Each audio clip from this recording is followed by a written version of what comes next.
सभी धर्म प्रेमियों को जय श्री राधे कृष्ण।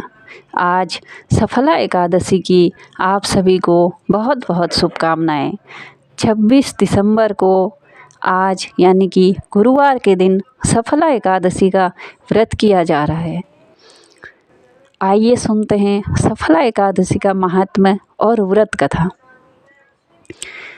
महाराज युधिष्ठिर ने अर्जुन से पूछा कि पौष कृष्ण एकादशी का क्या नाम है, उस दिन कौन से देवता का पूजन किया जाता है और उसकी क्या विधि है, कृपया मुझे बताएं। भक्तवत्सल भगवान श्री कृष्ण कहने लगे कि धर्मराज, मैं तुम्हारे स्नेह के कारण तुमसे कहता हूँ कि एकादशी व्रत के अतिरिक्त मैं अधिक से अधिक दक्षिणा पाने वाले यज्ञ से भी प्रसन्न नहीं होता हूँ। अतः इसे अत्यंत भक्ति और श्रद्धा से युक्त होकर करें। हे राजन, द्वादशी युक्त पौष कृष्ण एकादशी का महात्म्य तुम एकाग्र चित्त होकर सुनो। इस एकादशी का नाम सफला एकादशी है। इस एकादशी के देवता श्री नारायण हैं। विधि पूर्वक इस व्रत को करना चाहिए। जिस प्रकार नागों में शेषनाग, पक्षियों में गरुड़, सब ग्रहों में चंद्रमा, यज्ञों में अश्वमेध और देवताओं में भगवान विष्णु श्रेष्ठ हैं, उसी तरह सब व्रतों में एकादशी का व्रत श्रेष्ठ है। जो मनुष्य सदैव एकादशी का व्रत करते हैं वे मुझे परम प्रिय हैं। अब इस व्रत की विधि कहता हूँ। मेरी पूजा के लिए ऋतु के अनुकूल फल, नारियल, नींबू, नैवेद्य आदि 16 वस्तुओं का संग्रह करें। इस सामग्री से मेरी पूजा करने के बाद रात्रि जागरण करें। इस एकादशी के व्रत के समान यज्ञ, तीर्थ, दान, तप तथा कोई दूसरा व्रत नहीं है। 5000 वर्ष तप करने से जो फल मिलता है उससे भी अधिक सफला एकादशी का व्रत करने से मिलता है। हे राजन, अब आप इस एकादशी की कथा सुनिए। चंपावती नगरी में एक महिष्मान नाम का राजा राज्य करता था। उसके 4 पुत्र थे। उन सब में लुम्पक नाम वाला बड़ा राजपुत्र महापापी था। वह पापी सदा पर स्त्री और वैश्यागमन तथा दूसरे बुरे कामों में अपने पिता का धन नष्ट किया करता था। सदैव ही देवता, ब्राह्मण, वैष्णवों की निंदा किया करता था। जब राजा को अपने बड़े पुत्र के ऐसे कुकर्मों का पता चला तो उन्होंने उसे अपने राज्य से निकाल दिया। तब वह विचारने लगा कि कहाँ जाऊं और क्या करूं। अंत में उसने चोरी करने का निश्चय किया। दिन में वह वन में रहता और रात्रि को अपने पिता की नगरी में चोरी करता तथा प्रजा को तंग करने और उन्हें मारने का कुकर्म करता।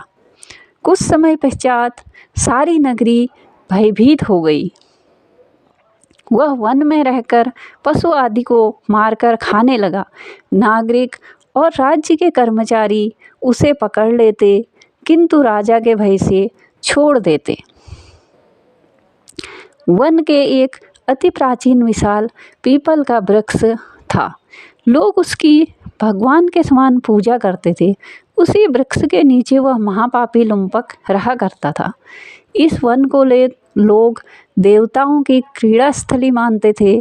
कुछ समय पश्चात पौष कृष्ण पक्ष की दशमी के दिन वह वस्त्रहीन होने के कारण शीत के चलते सारी रात्रि सो नहीं सका।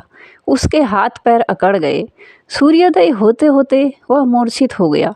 दूसरे दिन एकादशी को मध्याह्न के समय सूर्य की गर्मी पाकर उसकी मूर्छा दूर हुई। गिरता पड़ता वह भोजन की तलाश में निकला। पशुओं को मारने में वह समर्थ नहीं था, अतः पेड़ों के नीचे गिरे हुए फल उठाकर वापस उसी पीपल वृक्ष के नीचे आ गया।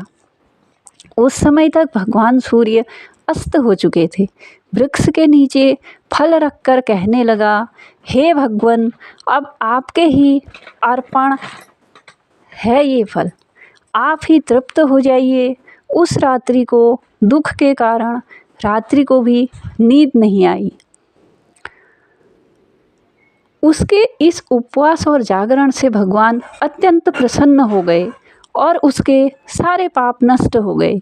दूसरे दिन प्रातः एक अति सुंदर घोड़ा अनेक सुंदर वस्तुओं से सजा हुआ उसके सामने आकर खड़ा हो गया। उसी समय आकाशवाणी हुई कि हे राजपुत्र, श्री नारायण की कृपा से तेरे पाप नष्ट हो गए। अब तू अपने पिता के पास जाकर राज्य प्राप्त कर।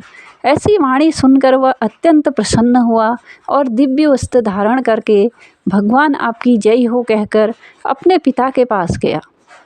उसके पिता ने प्रसन्न होकर उसे समस्त राज्य का भार सौंप दिया और वन का रास्ता लिया।